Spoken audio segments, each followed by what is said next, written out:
an intro this time? Okay, fine. Anyway, Water Tanks is a pile of horse cocks. It's literally the single worst thing to happen since the mammoth have died out. It's such a waste, and I'll tell you why after this commercial.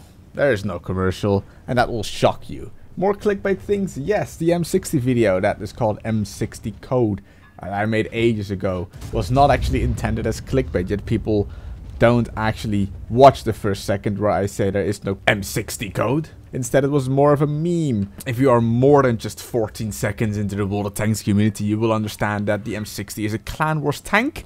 There are no codes for it. And that there is a meme where if someone asks for a M60, you say contact him, he has codes, and then that person gets spammed with M60 code messages because Water Tanks community, nothing but free stuff, and we'll complain about everything. This video is off to a great start. This is the second most worst thing to happen since Water Tanks, the Object 268 version 4. The worst thing currently is actually matchmaking. I've played about 30 games in my T10 in an attempt to actually get closer to the third mark, which I have given up on. I'll tell you why later.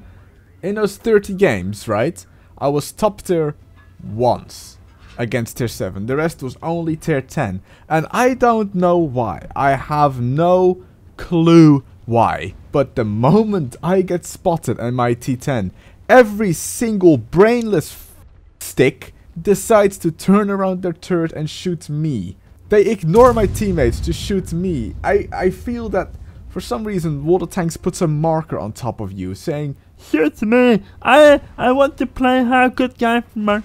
I've noticed this in every single time I'm close to marking a tank. Everyone will focus you. Also, can you tell that I just came out of giving up on the T10, seeing as I played, I'd say about 15 games today, in which I went all the way up to 91.5% or to drop back to 88 because okay, for some reason in the last 4 games that I had, my teammates would not help. I would be in a position where I would have shots on the enemy, and then the enemy would be dumb enough to rush out of their positions to shoot me out in the open for my teammates. Then my teammates would not shoot them, but instead pull back in fear of getting shot at. So I'm now surrounded by 3 or 4 enemy tanks that just went for it and got to go in and do whatever they wanted to me. I was literally being gangbanged by the enemy team 4 games in a row because my team could not and would not try to figure out how they even would flush the toilet, let alone play Water Tanks. And that's why I've given up on the third mark on the T10. I just cannot be arsed to try and play that tank even remotely well if the teams are like this. And they are pretty much like this because of the MTLS stamp intel bullshit thing that they have. Which, if you know, by the way, the person with the most stamps has 1805 stamps. This is on the 26th, right? This will continue on until the 6th of April. He has 1800 stamps. And you know what he does, ladies and gentlemen? He plays his tier 2 and 3, rushes in, shoots his gun, most likely an autoloader, dies. Because you have to be top 10, there is no tier limit. Which means that if you want that laptop, you just go in and die until you lose so much of your will to live for a laptop that is apparently $3,000 worth, or about 1700 euros, I've heard M4 say, literally throwing their account away to get a laptop. I don't understand why Wargaming made some sort of tier limit, like tier 4 plus. Make it so that you can earn a maximum of this many stamps a day.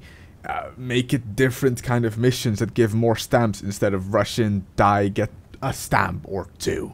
Wargaming doesn't actually, I feel, think about what they're doing with their missions sometimes. Yes, you get a free MTLS, which is now useless and not what it was before, and it's completely waste to get the tank because it was super special and super rare before, but now it's just a disappointment. I'm not really that nice to Wargaming in this video, am I? And sometimes Wargaming deserves it, because sometimes you just realize how bad of a game World of Tanks really is with the matchmaking, with the maps. The new HD maps look very pretty, but for some reason the hitboxes on a lot of corners have not been properly optimized. And you try to aim around, and you just have to expose your entire tank because for some reason the gun will just fire into the rock still. The artillery with the stun, which still has not been changed, and they think it's still a good addition. Overpowered tanks like the Type 5, the 268 version 4, everything. There's just, this game needs so much fixing, and then they give us nice pretty new graphics instead. It's the same shit in a different toilet. And if you've actually been watching this game, look how stupid the 268 version 4 is. I pushed out teammates because I felt that I could squeeze at least 2, maybe 3k damage out of this game more. Look what I'm going to do with this i7 and T28. Look what just happened this entire game in this stupid tank. And maybe this was a Fosh level of video where I just flame wargaming and World of Tanks, but I just deserve it sometimes. This mission, this MTLS mission, has just destroyed what was once a tiny sliver of teamwork into I want a stomp! Ah! And they will do anything for it. And I wish I could have had a shot on this bat chat, but for some reason the people thought they had to cap. I just don't even. Just don't. Instead, I'm going to play a superior game. A game that I play to calm down when World of Tanks really shits on me. We're gonna send some Kerbals to Mars. Or at least the Kerbal universe equivalent of Mars. Duna. We need a command pod. We need to send at least 3 Kerbals to Mars. And I think this is enough to do it with. Pow! Okay, that's definitely what I made. Alright, let's just lift off. Okay, let's there we go.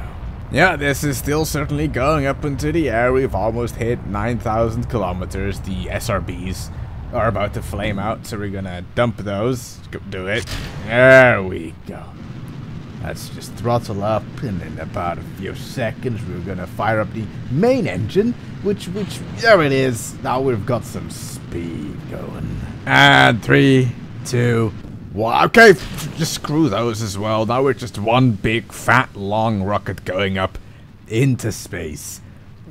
Conventionally, if you've noticed, there's no way for the Kerbals to actually escape in case of extreme death. Extreme death will occur. But it's Kerbal Space Program. It's what they've studied for anyway. While we wait to hit our highest point in our current orbit, let's just jettison the fairings and pollute the space some more. Space pollution is great. It's what we live for as humans. We polluted Earth enough, and space is just a giant landfill that we can shit on pretty much. I mean, those fairings will fall down to Earth, but you know what I mean. Time to fire up the engine to circularize around this fake Earth, because obviously Earth is flat, so we cannot circularize around it, because we live in a dome. Well, we live in a flat Earth protected by a dome, so we cannot go to Mars in the first place. God, it actually hurts saying that.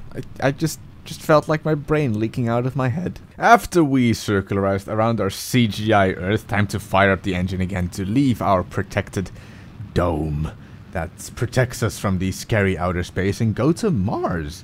We're actually going now. Look, that's our line expanding away from Earth, past the moon, past a fake moon that this game created, just to screw with your mind. Did someone say space pollution? Well, there it is. We're gonna dump this entire first, second, third stage. Well, boosters are not really a stage, are they? So we're gonna dump our first stage into an orbit around the sun and continue boosting towards Mars. And there it is. There is our encounter with Mars. It's a bit high, but we can fix that later on in the flight. As you can see here, I want to get close to Mars. If I can crash into it, that would be good, because the idea is to land on it. Crashing is a way of landing in some cases. I mean, if you can walk away from landing, that's a good landing. If you can't walk away from a landing, it's still a landing though. Just not a successful one. Or a good one. Maybe a mediocre one at best. What is Kerbal Space Program without a bit of fire? I mean, not too much fire, because that might cause your spacecraft to spontaneously and violently disintegrate with some speed, which we don't want to, because, I mean, we are going to crash land on a different planet, right? I mean, there's no way that these Kerbals will probably survive a rapid disintegration of their spacecraft in space in a hostile environment like Mars. I mean, I probably certainly wouldn't, let alone green worm creatures with eyes the size of grapefruits. Now that we are finally going slow enough to deploy the parachutes, I feel that it is time to jettison our engine stage and activate our parachutes, which was totally planned, and I didn't accidentally screw up the staging.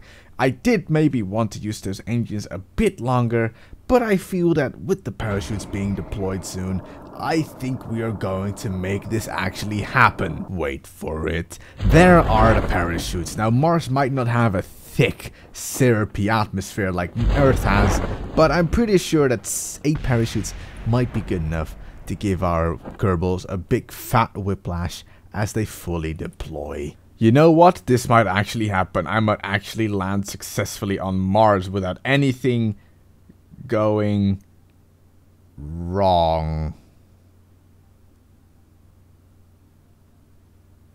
I hate this game so much sometimes. Whoa! You never saw anything. We perfectly landed on our feet. This was a successful flight to Mars. And now these guys will die here because there's no way for them to come back ever. And this is why Kerbal Space Program is superior in every single way to World of Tanks.